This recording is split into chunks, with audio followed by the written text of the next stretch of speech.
Welcome to Perspectives El Paso. I'm Professor Leon Blevins, Professor of Government at El Paso Community College. As you know, this is a program where I engage people in conversation that are interesting and exciting people in El Paso.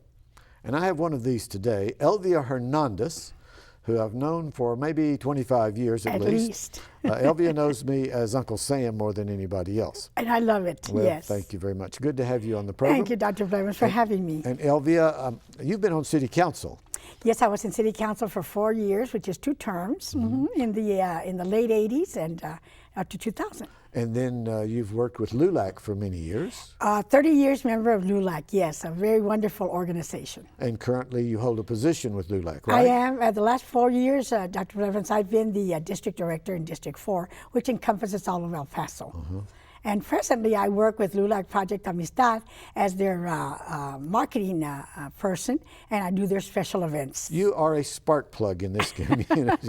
Well, I do get around, yes. Born in El Paso, Yes. grew up in El Paso? Actually, I'm a naturalized citizen, Dr. Blevins. I was born across the border in Juarez. Okay, so and I've been here since I was 5 years old, so that's many, many years. But I have loved this community ever since. And you've been involved in civic activity, nonprofit organizations primarily. Absolutely. There's nothing more satisfying than to work for a nonprofit, whether it be volunteering your time or being an employee or many of the other things that nonprofits need. Tell me what you did when you were on City Council. We want to talk about City Council first real quickly and then bring us to Project Amistad. Okay, wonderful. Okay? Well, when I was in City Council, you're going to laugh because my very first order of business, I felt because of the community in El Paso, so family-oriented, that I moved the lighting of the Christmas tree from a Tuesday through a Saturday. Why? Because I was a parent and I would have to come home, dress my kids, feed them, and take them down. Well, by that time, the Christmas tree light was already on. And the exciting part for the children are to see it light up, right? Okay, right. So we did it. Every first Saturday of December, they'd light the Christmas tree. And also I added the Christmas Children's Light Parade, which is now called Holiday Light Parade. Okay. Which is wonderful. It started with about 12 units, and now they have like 130 units, and they have like 25,000 people come downtown, and I'm just very proud of that. And it's televised. And it's televised, so yes, you were the mother of the Christmas That parade. is my baby, yes it is. Well, congratulations. Thank you. I want to say thank you very much. Yes, thank you very much yourself for all the work you do in the community, well, Doctor. I try to help out a little bit Yes, too. you do. Now then, tell us a little bit about LULAC and Project Amistad, some of the things that you do. LULAC has been around for 81 years, okay? We celebrate our 80th last year, and basically we do a lot of civil rights work, but more importantly, we raise funds for education. Last year, we were fortunate to give in this community around $100,000 worth of scholarships. So that was something wonderful for us. Wow. So when we're out there selling whatever we're selling, please have the community support us because it all goes right back into for our children's education. Now what is it with this shirt that you're wearing? Oh, isn't this wonderful? This will be the 4th year that we have Papeleros with a Purpose. This year's theme is You Gotta Have Heart. And we help the elderly. LULAC Project Amistad has been helping the elderly for 35 years. And this is just one of 4 events that are done through the board of directors and many volunteers to raise funds for our social services program. You know, LULAC Amistad has lots of programs that we help the elderly at no cost to them. It is such a sad thing to see that when our wards or our clients pass away, Dr. Blevins, do you know that some of them don't even have one person at the funeral home outside of 3 social workers and myself or 1 or 2 of the board members?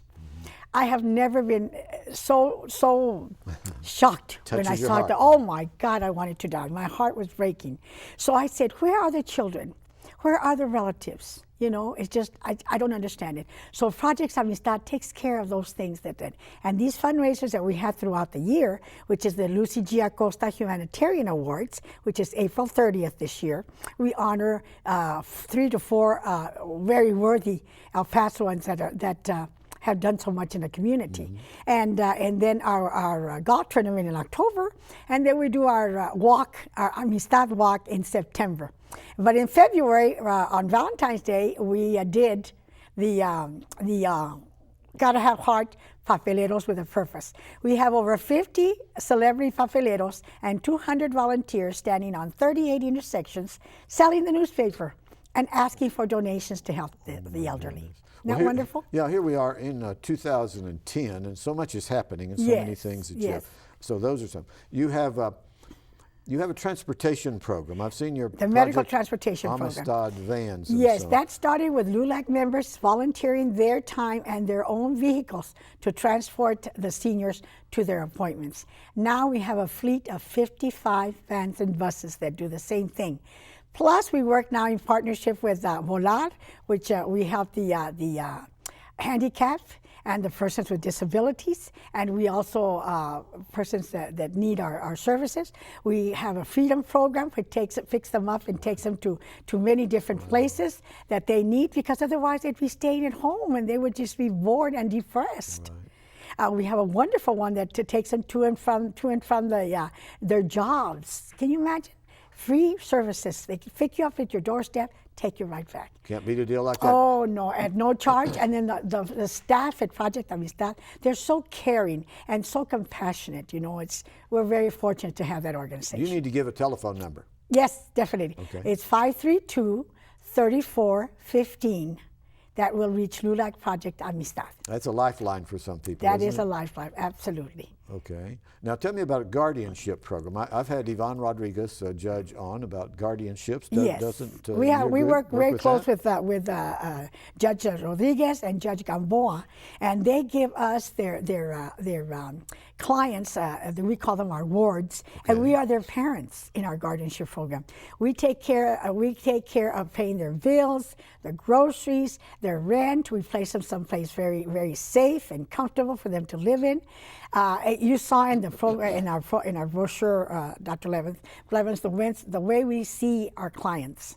When we find them, they're referred to us. Oh my gosh. Rundown situation. Okay, They've got even dead animals in there. Right. They've got molded refrigerators and clothes everywhere. They don't know what they're doing, you know, and it's just a sad thing. And I want to urge everyone out there, if they know of someone like that, please call us and refer them to us, and we'll take the proper measures to help them. And then you are looking for volunteers to go in and help. Of course. We always look for volunteers. For all of our special events, we always need volunteers. And you know, El Paso is such a generous community. It's like we're looking forward to them to continue working with us. What are your funding sources? Well, right now, the Texas Department of Transportation is our main one for our medical transportation. That's why we write for many grants to be able to expand our services by buying new vehicles. We just bought 12 this year. So we're very fortunate about that. There's a lot of, we work with the county also. We do the transit outside of the city, because Sun Metro can only go to the city limits. We take them above that. I've had Bob Gear on my program. Yes, we work very close with the county with Bob Gear. Yes, we do. Okay. Yes, we do. Any other programs that you have that we haven't touched on that we should know about? There's a bunch Well, the of social them. services is the one where we make sure that the 4 fundraisers that we have that the board helps with is to go straight into our social services program. That is when we you know, our clients only make under $500-600 a month. How can you live with that? So we made sure that under the social services program, we make sure they have their medication, food, and clothes on their back, and of course a warm home to come home to. Tell me about working with governmental institutions, city council, county, Very commissioners supportive, court. very supportive. I mean, the city, the county, they're always there for us. I don't think there's anything we don't ask them for, that they've always supported us. We're very fortunate. We've got the mayor and the sheriff and the chief of police and the city council, the commissioners, the state reps are all going to be standing on corners every year to sell the newspapers and ask for donations for the elderly. Well, they ought to be used to standing on corners. They I think campaign that way. That's right, that's right. Now, we can't get involved in politics, No. but we would love to invite you, Dr. Clemens, to stand on the corner and collect some money and donations for the elderly. I think you'd be great. Well, I was a little surpid when I walked in with a yellow shirt. Yes, and we're here you are matching. dressed in yellow, and we didn't even work this out ahead of time. I didn't get the memo. It must be soul or something. That's what it is. That's what we're soulmates. That's right. That's right. Well, you do a wonderful job, and of course, community college is always there for the community. community, which I think is great. We work, in fact, Dr. Rhodes is going to be standing on the corner.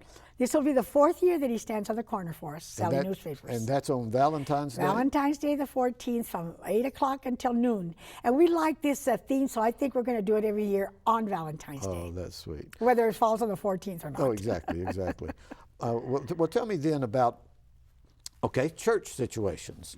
I'm sure that the churches work with you and assist you in meeting some of these needs. You know, they do refer to us. Of course, you know, they have to call and they have to qualify for the program, of course. Sure. And that goes to the state. The Adult Protective Services also works very close with us, and they refer to us. So anyone that sees that the elderly need help, please make sure to give us a call, 532-3415. You are a promoter. Oh, thank you so much. It takes one to know one. Well, we have about 3 minutes remaining. Yes, sir. And if you had 3 minutes left to tell the audience out there, I know you're going to be on Mary Yanya's show. You've been on Mary's show many times on Mature Living. What would you want to tell the community? Well, I want to thank them first, okay? The community in El Paso is such a generous community. Yes. They have such big hearts, and they're so caring. And they care about their neighbors. And it's very family-oriented, you know, so I just want to thank them so much. And if we can ever help them, you know, that LULAC is always there. We're now in the process of giving out scholarships. So the scholarship applications go out January 31st, and they're to be returned March 31st. And we have a wonderful national organization. They match our dollars 60-40. Wow. So isn't that wonderful? That's great. Well, our time is gone. Good. We have had this fireball of energy on our program today, and we want you to assist her and her organization, LULAC, Project Amistad, and all of these programs. Thank you. Thank you for tuning in. Thanks for having being with me. us.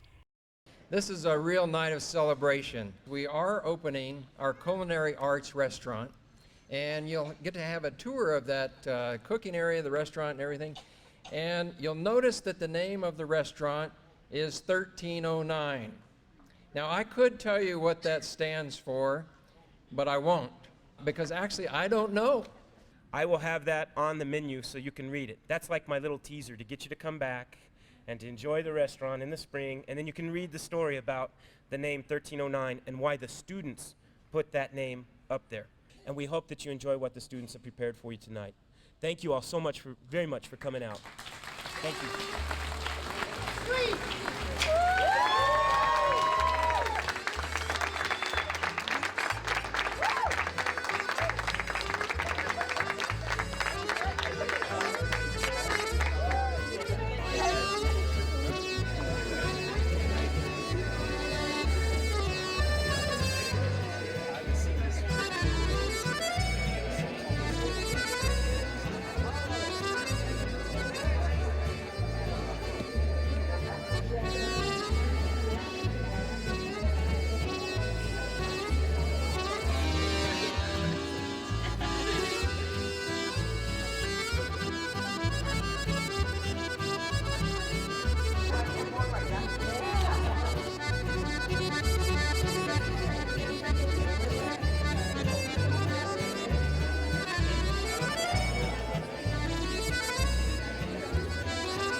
Welcome back.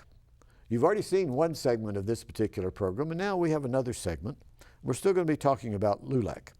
And I'm going to be carrying on a conversation with a man who started off as a very young child working in LULAC projects. Xavier Bañales. Bañales. Yes. Now, you have a brother that does a television show here at Community College on? He does the math program, algebra, or one of those programs that I personally don't understand, but I'm glad that I don't have either. to Yeah, I see take him those from time classes. to time and visit Yes. with him occasionally. We're glad to have you here. And tell us about how you got into LULAC. You were a volunteer as a child. Your parents must have been a part of it, and other relatives and friends. Well, when I was in high school, at Bowie High School, like many other students at Jefferson, at Austin, at Isleta, there were LULAC youth councils, as they were called. This is no different than any youth organization, youth councils that were established to do community services and to help young students that wanted to participate in the community sort of learn communication skills, learn planning skills. And so I became a member of the LULAC Youth Organization many, many, many years ago. At the youth level, I began being involved in the leadership capacity. I became president of the little LULAC group council, as they're called. Right. And then there were several other LULAC youth groups. And so I became like the district director of the LULAC Youth organization here in El Paso, but that's in the 60s. And then as an adult, I joined one of the adult LULAC councils and became a member of that. You know, LULAC is like many other community civic organizations like Rotary, like Lions, like Kiwanis. They're different chapters. Right. We call them LULAC councils. Right. And they all have a different number 8, number 9, in different numbers that have been allocated to them based on usually when they were organized.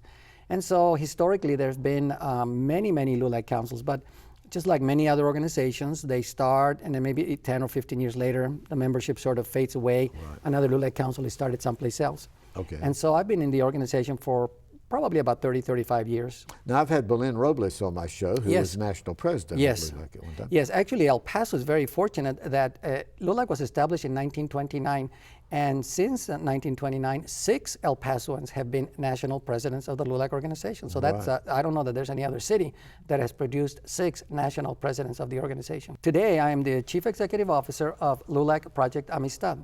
Now, the agency is really a separate non-for-profit agency. It was established as a LULAC community initiative, but it is a separate 501c3 not-for-profit agency that provides social services and provides medical transportation to persons who are Medicaid eligible and are referred to us by the state medical office. Now, how large is your staff?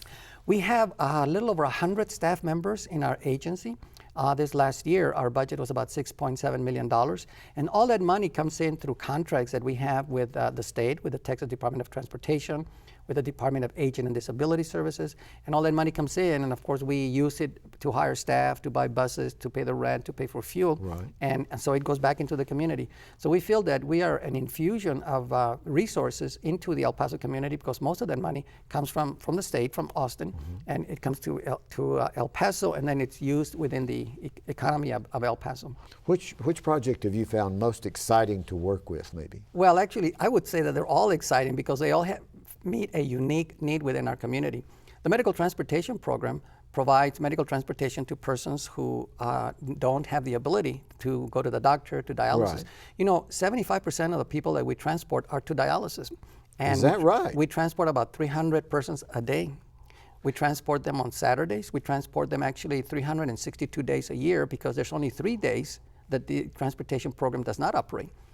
Because with 75% of the individuals being on dialysis, you know, if you're on dialysis, you go 3 times a week. And so Yes, Saturday is also a day that we transport. Some of our trips begin as early as 4 in the morning, and sometimes it's not until 7, 8 at night when the last buses are coming in, taking individuals to medical doctors, mainly the dialysis centers. So the medical transportation program is important. But then we also have the guardianship program, where our agency becomes a parent, so to speak, Right. of individuals who are elderly, who have lost capacity.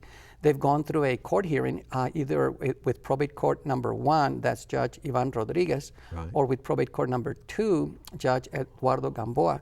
They're the probate court judges that hear cases, and if they feel that the individual that's in their court is in need of a guardian, and there isn't a family member around or available or who wants to be the guardian, then our agency could be assigned to be the guardian of this person. And we have approximately 300 persons for whom our agency is the guardian. In essence, we're their parents. We make decisions as to where they live, their medical appointments. We take care of all their making sure that the pre-needs are made, funeral arrangements for all of them. On your drivers, are they totally unpaid? They partially paid? Oh no, our drivers are paid drivers. 102, 103 staff members are all paid full-time employees. Okay, well, I was wondering, that's the way you keep it going. Sure, and sure. Keep it motivated. Originally, the program began by the members of the LULAC organization as volunteers transporting individuals to the doctor. Exactly. But it just got too big for them, and they felt that it was time to establish a formal agency.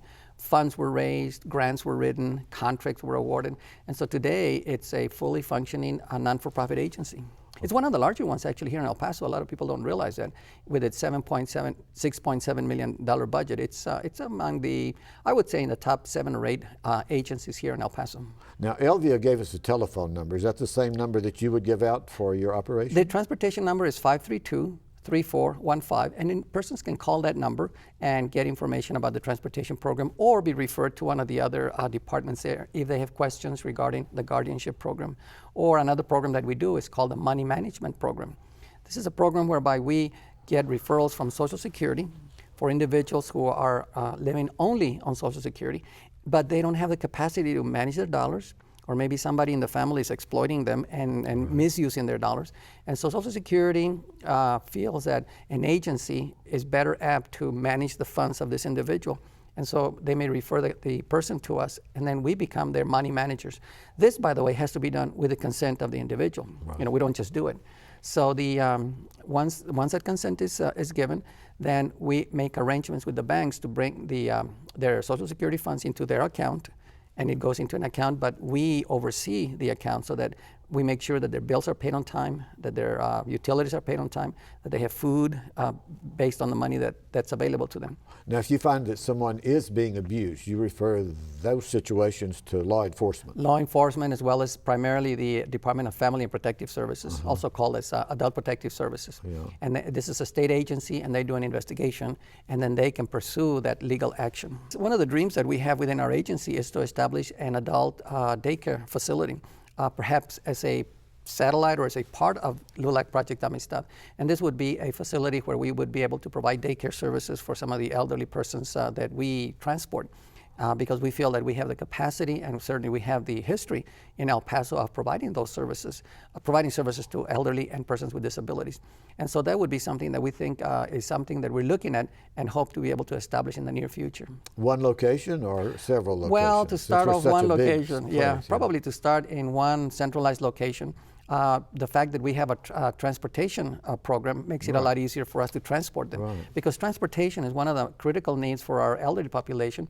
You know, there might be a senior center 3 blocks away from where a person lives, but if the person is not able to walk and to get there, and to them, 3 blocks may be a mile to an able-bodied person, it would be very challenging. So transportation is a major issue, and we already have the transportation program, so it would be adding that component of providing services to persons, elderly persons. Do you have some people that volunteer services, like at special times, such as income tax preparation? We don't for income tax preparations, but we do have a few volunteers. We work very closely with AARP. They provide some volunteers to us, and they pay them a stipend in essence.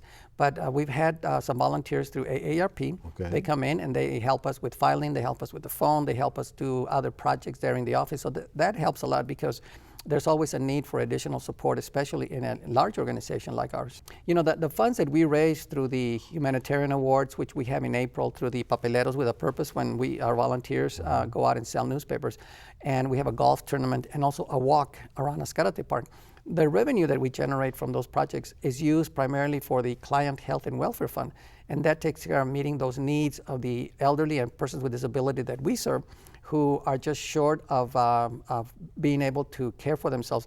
It could be the money that they need to buy clothing, or to go to the doctor, or to pay the copay, for their insurance.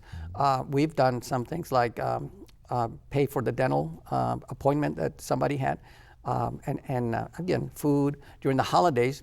A lot of food and a lot of gifts are purchased for them, because for the most part, these individuals don't have anybody. That's why we're their guardian, because there isn't anybody else. Right. You probably don't have any idea how many people that are LULAC people that are working throughout El Paso County and area, do you? Well, the LULAC organization here in El Paso, there are about 9 or 10 different LULAC councils, Right, and I would right. say that the total membership exceeds around 300 members. But then besides those 300 dues-paying members, Right. you know, they're the friends, they're the siblings, the spouse, and so when you consider that network, it probably multiplies itself threefold. Yeah, exactly.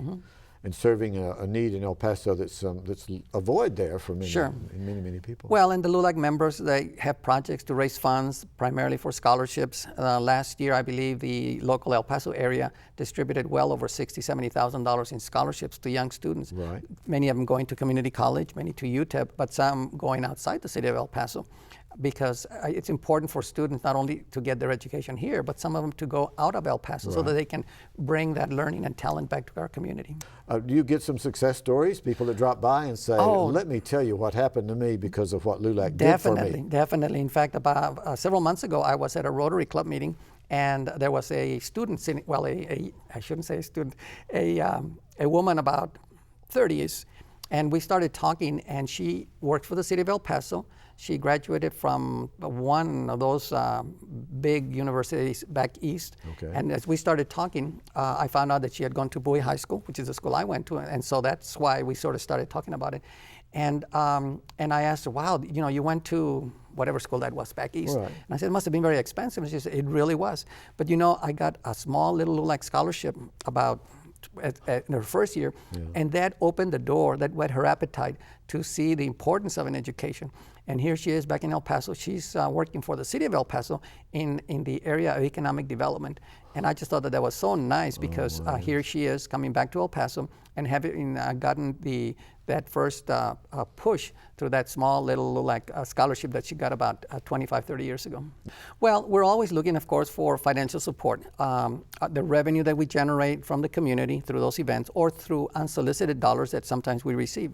Sometimes we'll open up an envelope and there might be $25 or $50 check, not cash, that is sent to us to support the programs that we have for the elderly here in El Paso. And that really goes a long way because many, like I said, these are individuals who, the reason we have them is because they don't have anybody else. They maybe never married, or they've lost a spouse and they're by themselves, or they had children, but the children live in other parts of the country and they pretty much have been forgotten. Right. And so we are their parents because there's nobody else. You're their lifeline. That's right. That's right. Their support system. Yeah. That's great. And congratulations for the work that you do. Thank you very much. Elvia and all of those others that are out there talking to people about what we can do to make El Paso better. Those of you that are watching, we're glad that you tuned in to Perspectives El Paso. Stay tuned. We're going to have other interesting guests.